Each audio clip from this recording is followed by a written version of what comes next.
C'était la mi-temps, Siroc Pimp est là pour nous, à la place de Mabouza. Il y a Whitney qui est là pour nous aussi, à la place de Tia. Et il y a notre Soli la blonde, qui est là, à la place de Soli. Solange. C'était intéressant ce que vous disiez tout à l'heure, mais bon, j'ai trouvé que le débat, il manquait de vivacité, il manquait de... Ouais, franchement, il manquait de punch. Et j'aimerais que moi et mon acolyte Whitney, on remonte un peu le niveau. Ok. Alors oui, alors je sais que beaucoup d'entre nous et beaucoup d'entre vous pensent que la pression financière, c'est pas une bonne chose. Chacun doit aller à son rythme, etc. Moi, je dis que non. Je dis que la pression financière, c'est une très bonne chose parce que sinon, bah, on oublie qu'on a des objectifs à atteindre et qu'on doit réussir. Et j'aimerais parler d'une petite anecdote qui s'est passée il y a environ 3 jours de cela. Je faisais le bilan sur mon année. D'ailleurs, vous avez parlé d'entrepreneuriat tout à l'heure. Donc, je faisais le bilan sur mon année d'entrepreneuriat. Et sur mon compte, j'ai pu réunir 50 000 euros. D'accord? Donc, j'étais très contente. Je me suis dit, waouh, c'est 50 000 euros. Je peux aller à l'avenue Montaigne, je peux voyager, voilà, je peux les brûler si je veux, ils m'appartiennent, je peux réinvestir, voilà, je peux faire agrandir mon entreprise.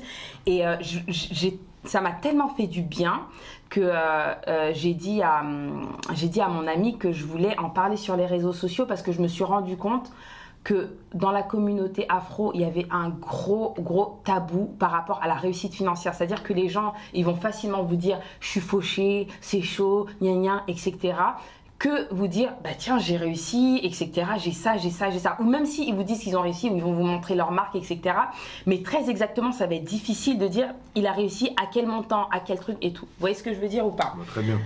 Donc du coup, mon ami m'a déconseillé de faire cette vidéo. Il m'a dit, écoute, arrête, fais pas ça. Tu sais très bien comment les Renois ils sont. Les gens, ils vont te porter l'œil. Peut-être que tes clientes, elles vont te tourner le dos, etc. Et je dis, mais pourquoi en fait, moi, personnellement, ce qui m'a mis un coup de pied aux fesses pour pouvoir réussir, en tout cas dans ce que je fais, ben, très franchement, c'est les réseaux sociaux. Donc quand les gens ils pointent les réseaux du doigt, je me dis, mais en fait, non, parce que c'est la première fois qu'on voit réellement comment certains Renois qui ont réussi vivent. Je ne sais pas si vous voyez ce que je veux dire. Ouais. Et très franchement, après je ne vais pas citer des influenceuses, mais en tout cas il y a une influenceuse africaine en particulier qui vit sur le continent. Et avant, je n'étais pas du tout à ce niveau-là, mais j'étais très loin. J'étais vraiment dans le rouge, au niveau de mon compte en banque. Et bizarrement, je me disais, mais c'est bizarre et tout parce que normalement, je sais pas, je suis intelligente, j'ai de la tchatch, etc. Je suis pas vilaine et tout. Comment ça se fait que j'arrive pas à être bien financièrement? Je comprenais pas. Donc du coup, je regardais souvent les influenceurs, je voyais leur meilleure vie à Miami et tout ça, en Italie, Dubaï et tout. Et franchement, je pétais ma canette sur mon téléphone. Je me dis, ah ouais, mais comment ils font? Et franchement, très franchement, il y a un moment où je me suis dit, bah tiens, je vais essayer de faire comme eux. Je vais essayer de faire comme eux, mais je ne vais pas juste regarder les marques. Je vais vraiment essayer de regarder au niveau de l'entrepreneuriat, au niveau des contacts, au niveau du comportement financier, comment ils font. Mais très sincèrement, ça m'a beaucoup aidé. Donc certes, il y a le mauvais côté, oui, ils nous envoient des pics, entre guillemets, ils se branlent sur nous, etc. Voilà. Mais il y a ce côté que ça nous booste et franchement, parfois, on a besoin de cette pression-là. Moi, en tout cas, ça m'a aidé. Voilà. Ouais, je te comprends. Ben, après, pour moi, je trouve que ça rejoint un peu ce que je disais tout à l'heure. Ça veut dire, pour moi, peut-être en soi, ben, les influenceurs, on va dire, ils t'ont impacté et toi, tu as cherché à creuser là-dessus. Mais moi, je trouve que ça revient à ce que je disais tout à l'heure. C'est toi, après, derrière, toi-même, tu t'es fait une ambition, là où toi, tu t'es fixé tes propres objectifs à toi seul. C'est pas forcément là où tu regardais l'influenceur, tu disais, putain, là, elle a un 5 Hermès, bon, attends, faut chercher une solution. Tu vois ce que je veux dire? C'est que toi, ça a été positif pour toi. Parce que toi-même, après, derrière, tes objectifs, tu t'es fixé, tu as dit, bon, moi, j'ai vu ça avec eux. Maintenant, moi, je veux faire ça pour moi. C'est pas genre, t'as dit, elle a fait ça, faut que je fasse comme ça. Non, c'est toi-même, tu t'es retrouvé dans ton truc. Ouais, mais si, d'un côté, si. J'ai dit, comment elle a un sac Hermès? Moi, j'ai mon vieux sac d'H&M. Pourquoi ça change? Moi, j'ai une question, Soli. Là, que tu aies réussi, que ton entreprise, elle prenne, ça, c'est lourd. D'ailleurs, félicitations. Merci. Ce que tu fais, tu le fais par passion ou c'est vraiment purement financier? Moi, c'est ça que je veux savoir. Ça veut dire que Dans tout ce que tu as dit, il y a des choses avec lesquelles je suis d'accord, il y a des choses avec lesquelles je suis en désaccord, dans le sens où aujourd'hui, dans notre société, cette pression financière, je trouve qu'elle met beaucoup l'humain dans la compétitivité. Tu vois, on est toujours dans la concurrence constante par rapport à ce côté du m'as-tu vu. Donc on ne sait pas vraiment si toi tu as envie de réussir, comme tu viens de dire, parce que tu as ton sac H&M, donc tu te sens un peu frustrée parce qu'elle a toujours son sac Hermès, elle est à Dubaï, elle est à Miami, elle fait ci, elle fait ça, sachant que les réseaux sociaux, je suis comme toi, moi des fois ça me booste, comme ça peut être très dangereux pour certaines personnes qui ne sont pas réalistes, qui n'arrivent pas à dissocier la réalité de ce qui est faisable et ce qui n'est pas faisable. Tu vois, tout le monde ne peut pas être terre à terre comme toi tu l'es, ou comme d'autres personnes peuvent l'être. Donc là, moi, ma question c'est, là déjà, ce que tu as entrepris, est-ce que c'est par passion? Est-ce que tu aimes ce que tu fais? Est-ce que tous les matins, quand toi, tu sors de ton lit pour aller faire ton business, est-ce que tu es heureuse? Ou est-ce que tu vas à reculons? Alors, je vais te répondre. Très franchement, je kiffe ce que je fais, mais pour moi, c'est un jeu. Ok. Voilà, pour moi, tellement que j'aime bien, pour moi, c'est comme si je n'allais pas au travail. Après, il faut savoir que c'est pas un métier que j'ai choisi. Ok. Moi, j'ai fait des études, et quand j'ai fini mes études, j'ai pas trouvé de travail. Okay. Franchement, j'étais en chien, mais en chien, laisse tomber. Je n'ai pas trouvé de travail. Et pour moi, en fait, j'avais un plan financier où je me suis dit, quand je vais finir, je serai avec les ministres, je vais faire ci. Mais crois-moi que quand j'ai fini, il y avait personne qui m'attendait, il n'y avait aucun ministre. Tu vois ce que je te dis. Et donc, il y a un moment où le temps passait, je cherchais, je ne trouvais pas, je pensais à voyage, je me suis dit, vas-y, c'est des racistes ici, je vais partir, etc. Et en fait, à la fin, il y a un moment où je me suis posée et je me suis dit, mais en fait, tu ne trouves pas dans ton domaine. Il n'y a pas quelque chose que tu aimes bien. Je te jure, c'est comme si je me suis parlé à moi-même. Je me suis dit, mais il n'y a pas quelque chose que tu aimes bien. Il n'y a pas quelque chose que tu maîtrises. Il n'y a pas quelque chose que tu sais faire. Et très franchement, pour moi, aujourd'hui, je suis dans la réparation capillaire. Avant, pour moi, ce n'était pas un travail. C'était comme si j'avais échoué. Voilà. Okay. C'était comme si j'avais échoué dans ma vie. Tu vois. Et finalement, je l'ai fait. Je me suis écoutée, je l'ai fait. Et franchement, ça passe. Tu vois ce que je veux dire? En tout cas, ça me plaît, ça me botte. Et des fois même, je me dis, mais franchement, heureusement, parce qu'il y en a qui ont du mal à trouver leur voie. Et le truc, c'est vrai, c'est que quand tu fais quelque chose que tu aimes, tu te réveilles le matin, tu vas pas à reculons, mais en fait, la réussite, c'est là qu'elle arrive. Je sais pas si tu vois ce que je veux dire. Non, je suis pas forcément d'accord, excuse-moi, dans le sens où... Bon, moi, t'as vu, j'ai été jeune maman et j'ai travaillé longtemps. Au début, c'était par nécessité vitale, ok? Jusqu'à, je me suis retrouvée à aimer ce que je faisais. C'est-à-dire, au début, je cherchais un travail. C'était un travail, comment dire, alimentaire. C'était pour me nourrir, payer mes charges, comme tout le monde. Donc voilà, on prend ce qu'on peut avec ce qu'on a. Jusqu'à un jour, je me suis dit, non, vrai, la vie, elle est déjà assez compliquée pour justement me réveiller tous les matins et aller à reculons faire mon job. J'étais simple vendeuse dans le commerce, dans le luxe et dans le prêt-à-porter haut de gamme. Et c'est vrai que moi, dans ma famille, autour de moi, il y a cette pression que moi, j'ai toujours réussi à mettre de côté dans le sens où la vie, c'est un choix en fait, tu vois. La pression qu'on nous met, normalement, c'est toi qui dois dicter ton quotidien. Je sais pas comment t'expliquer. Moi, j'étais vendeuse. Moi, j'ai des oncles à moi qui me disaient « Ah ouais, t'es vendeuse. Et c'est ça que tu vas faire toute ta vie ?» Tu sais, dénigrer. Alors, j'aimais tellement, mais ça peut paraître stupide pour certains. J'aimais ce que je faisais. Je touchais pas des... J'étais au SMIC. Et j'arrivais à m'en contenter parce que j'étais bien dans ce que je faisais. Tu vois ou pas? Oui, mais peut-être que les personnes qui étaient autour de toi, ils voulaient que tu te ramènes à plus. Je dis pas le contraire. Parce que regarde, nous, on est des enfants d'immigrés. Forcément, on sort d'une base où on va dire que, pas dire que c'est la misère, mais on sort pas avec un avantage. Quand on vient ici, nos parents, ils veulent qu'on fasse des grandes choses. Donc forcément, indirectement, la pression, on l'a dès la naissance. Même si c'est pas direct, médecine ne la pousse pas, ils veulent qu'on soit minimum médecin, avocat. Si tu leur dis, ouais, demain je vends des jeans, ils vont te dire, ok, c'est un métier comme un autre, mais tes parents, ils veulent pas ça pour toi. Même quand nos parents, ils donnent des nouvelles de leurs enfants, et qu'on leur dit, ouais, ton fils, il fait quoi dans la vie? Ils vont donner le métier de son meilleur fils. C'est-à-dire, mon fils, il fait ça, après, il va parler des autres. Donc ça, déjà, c'est une pression indirecte, mais elle nous pousse à faire mieux. Et comme je disais, moi, j'étais entouré de personnes. C'est des gens qui montraient, et quand on trouve des personnes, de personnes qui montrent, je peux dire que ça t'incite, mais tu veux faire mieux. Tu veux dire, ah, eux ils ont ça, pourquoi toi tu l'as pas? Comment ils ont fait? C'est exactement ce que tu as dit. Et moi, j'ai commencé à travailler plus que d'habitude, pour arriver à un certain niveau. Et l'inconvénient de tout ça, parce que c'est, comme j'ai dit, par rapport à celui, pour moi, c'est un plus, mais l'inconvénient de tout ça, c'est que une fois que tu arrives à un stade et que tu n'arrives plus à avoir plus, ben, je ne veux pas dire que tu commences à venir à être en dépression, mais tu es plus affecté. Moi, je dis ça parce que moi, c'est ce qui m'arrive actuellement. Je suis arrivé à un stade où de l'argent, j'en faisais rentrer énormément, et après, plus rien. Et quand tu arrives à plus rien, alors que tu peux vivre, j'ai mis de l'argent de côté, je peux vivre, mais comme je suis arrivé à un sommet où il y avait une rentrée, il y avait une rentrée, il y avait une rentrée, et que d'un coup, ben, mon business il est en train de s'effondrer, bah tu le vis mal. Tu le vis archi mal. Et une personne qui n'a pas la pression, qui n'a pas tout ça, qui est pas basé sur l'argent, qui a des hauts et des bas, il va dire tant pis. Il va se relancer sur autre chose. Moi aujourd'hui, je suis venu ici, je vais même pas être là. J'avais deux choses à faire. Mais je me suis dit, c'est aussi un business qu'on a lancé, on doit être là. Mais en vrai, c'est pas ça qui m'apporte des sous. Je sais pas si vous comprenez ce que je suis en train de vous dire. Non, j'ai Ça, on comprend. Et j'ai pas trop compris le rapport à la fin, mais genre ça te rapporte des sous, tu voulais être là. En gros, le fait que je suis arrivé à un stade de ma vie où j'avais une entrée d'argent, parce que je voulais avoir ça, je voulais avoir tant. Je voyais les gens autour de moi qui avaient ça. Je me suis poussé. Je suis arrivé à un but. Mais moi, je pensais que ça allait continuer. Mais après, dans la vie, t'arrives des pépins. Et je ne vais pas dire que mon business est en train de s'effondrer, mais il est en train de stagner, où j'ai plus d'entrée d'argent, depuis mars.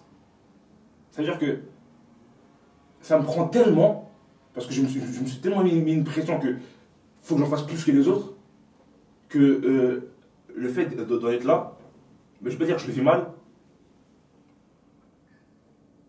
mais ça me ronge. C'est-à-dire qu'en fait, là je parle avec toi, je vais même pas être là, j'ai pas envie de parler avec toi. Mais là je parle parce que c'est le sujet. Ok. Et le rapport c'était juste que c'est bien pour l'évolution, c'est bien pour accéder à quelque chose, c'est bien pour avoir un but. Mais la contrepartie c'est juste que quand tu stagnes et quand tu n'arrives plus, bah, c'est limite à la vivre. En vrai de vrai. Moi, je pense que c'est au contraire une bonne chose. Tu pars de rien, tu arrives à quelque chose, tu as connu les deux, c'est-à-dire que tu as été un moment dans la galère et je sais pas, tu as fait des trucs avec tes potes, tu as vécu, etc. Tu as quand même rigolé quand tu n'avais pas du tout d'argent. Après, tu en as eu, tu sais ce que c'est. Bah, même si tu n'en as plus, voilà. Moi, franchement, tous les matins, je me lève et je me dis, ça peut s'arrêter à n'importe quel moment, surtout avec le Covid.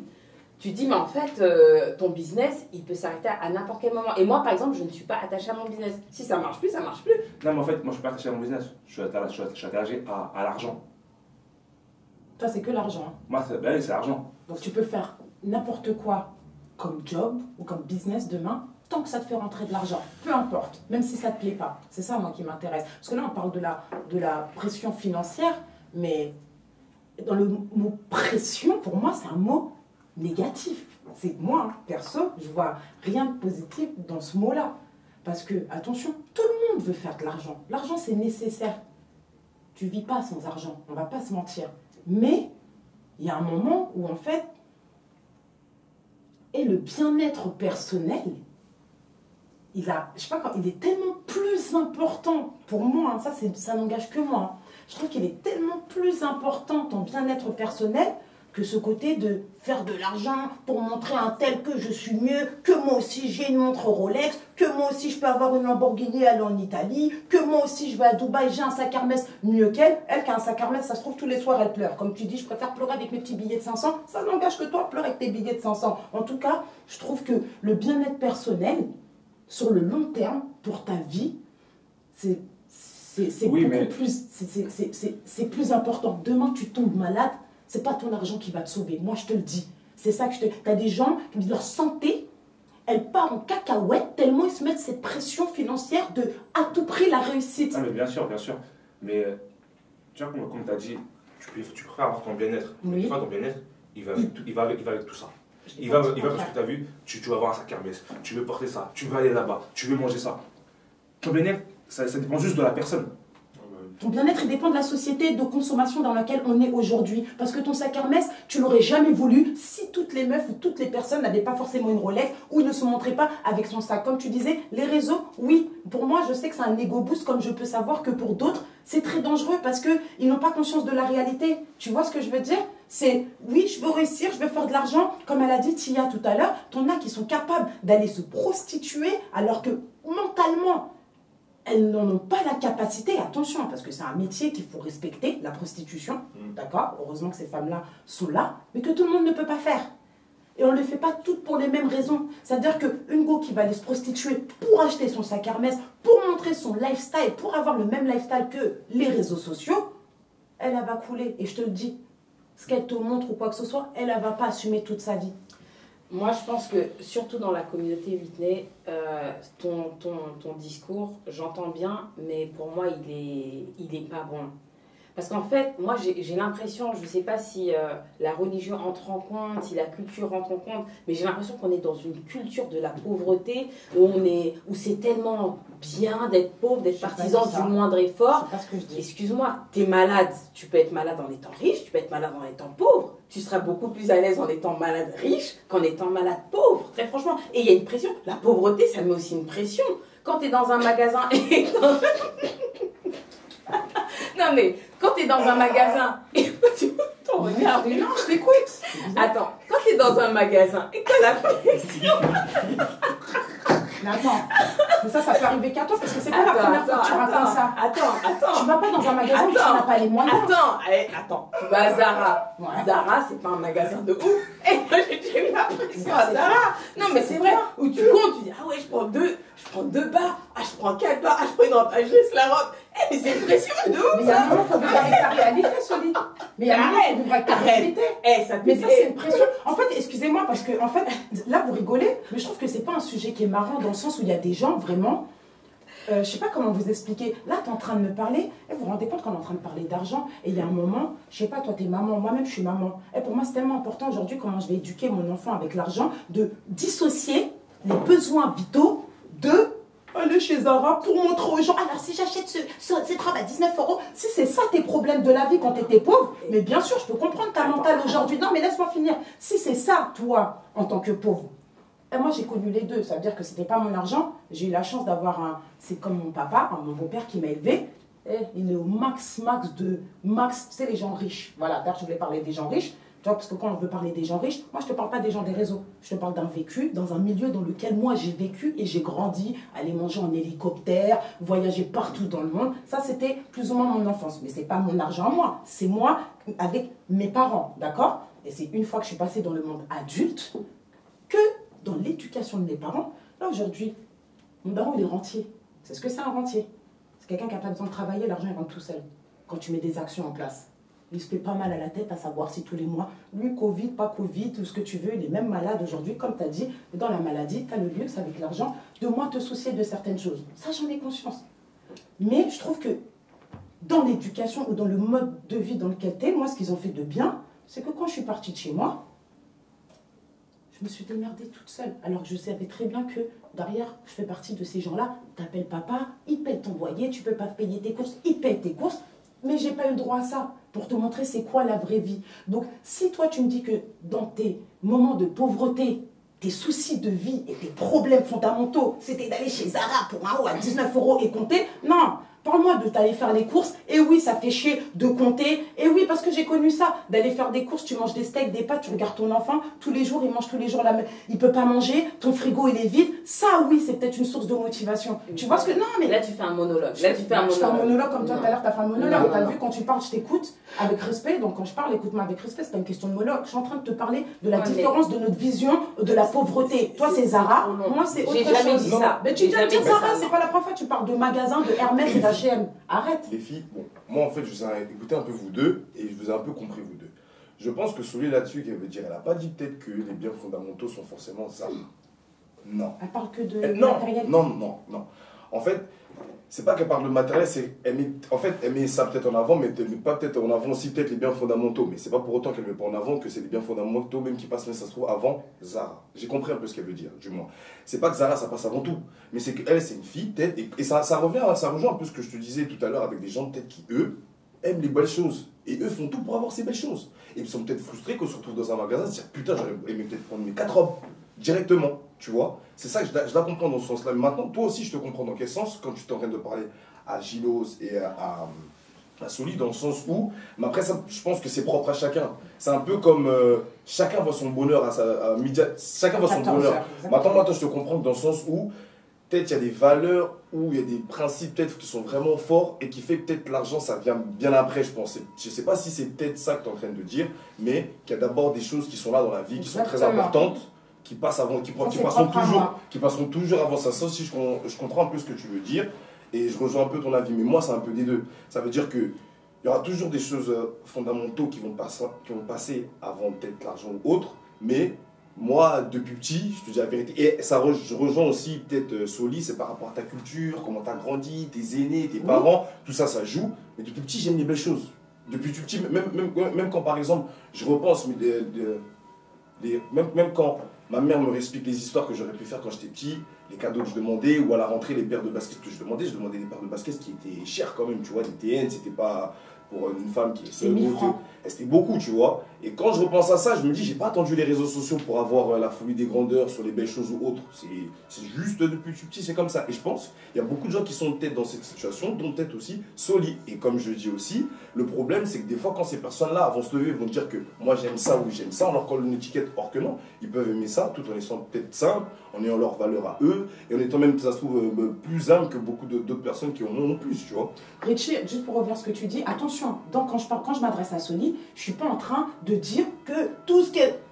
L'argent, je suis pas en train de dire l'argent, on n'en a pas besoin, quoi que ce soit. L'argent, on en a besoin. Je l'ai dit tout à juste avant dans mon discours, d'accord? Je suis juste en train de dire que le sujet, là, aujourd'hui, là, c'est la pression financière. Toi, tu me parles, c'est la pression et le besoin de réussite absolue. Et je suis en train de dire que c'est aussi important.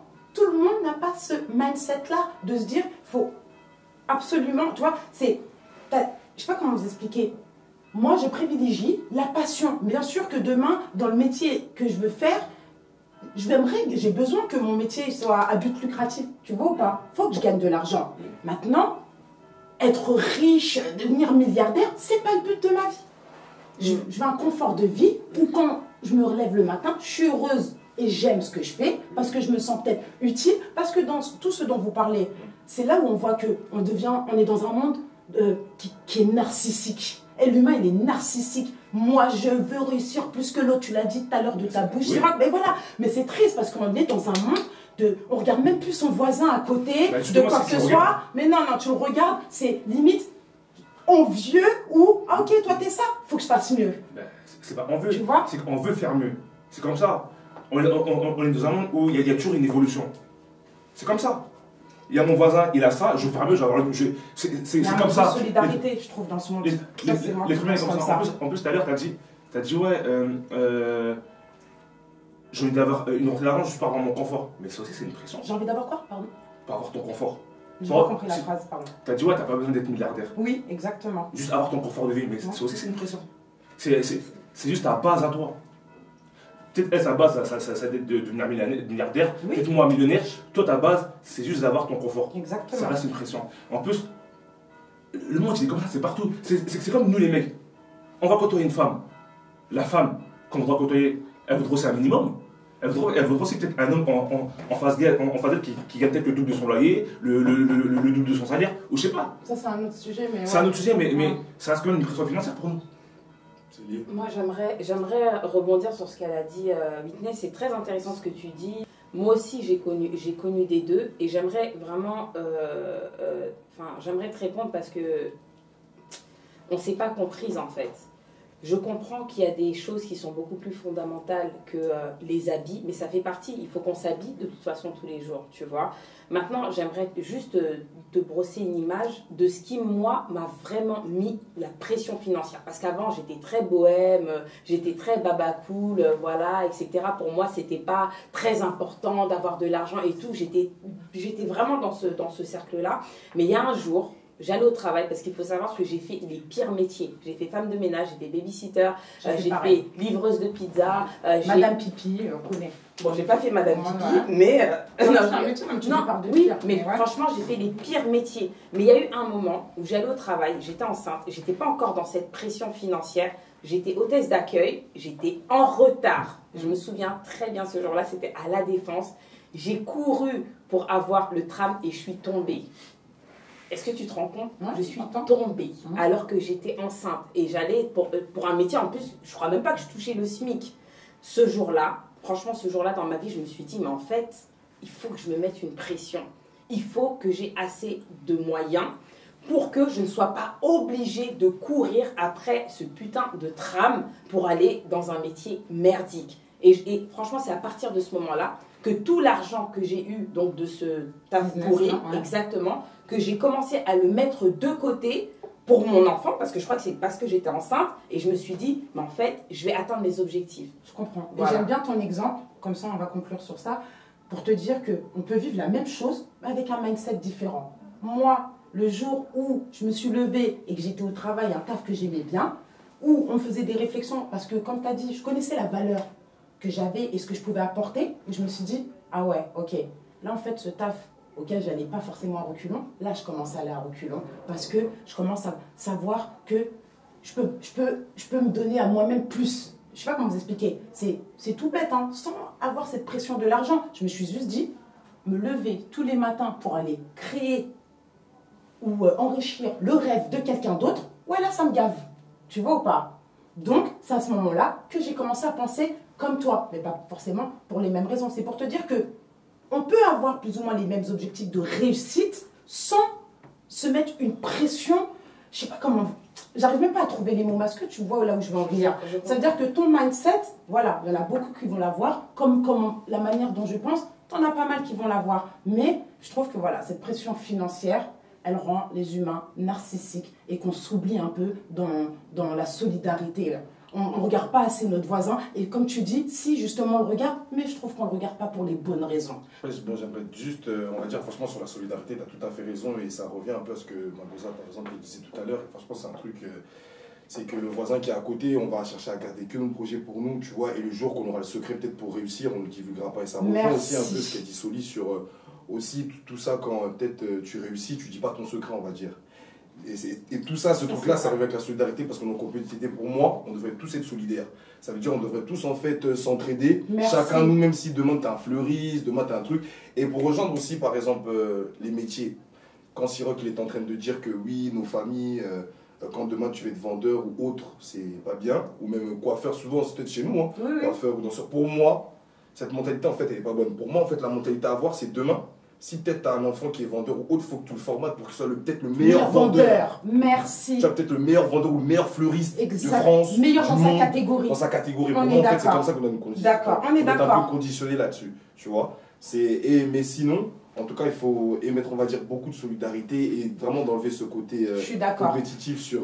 je vais juste revenir sur un truc pour que Soli, on ne soit pas en guerre. Excuse-moi, tout à l'heure, tu parlais de la réussite et excuse-moi, sur ça, je te rejoins énormément. Je trouve que c'est vrai qu'on a énormément de pudeur sur le fait de montrer, surtout, on va dire, en France, on parle de la France, on est en France, on est notre communauté, le fait de...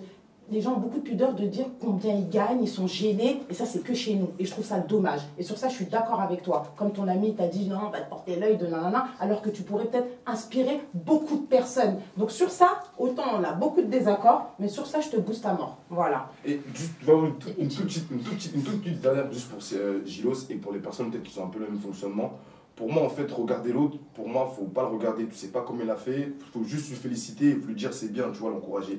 Et il faut se retrouver dans sa propre pression, on va dire, personnelle par rapport aux objectifs, ambitions que tu t'es fixé tout seul. C'est ça que moi, plutôt, je vais... Et ça, pour moi, ça, c'est une bonne pression.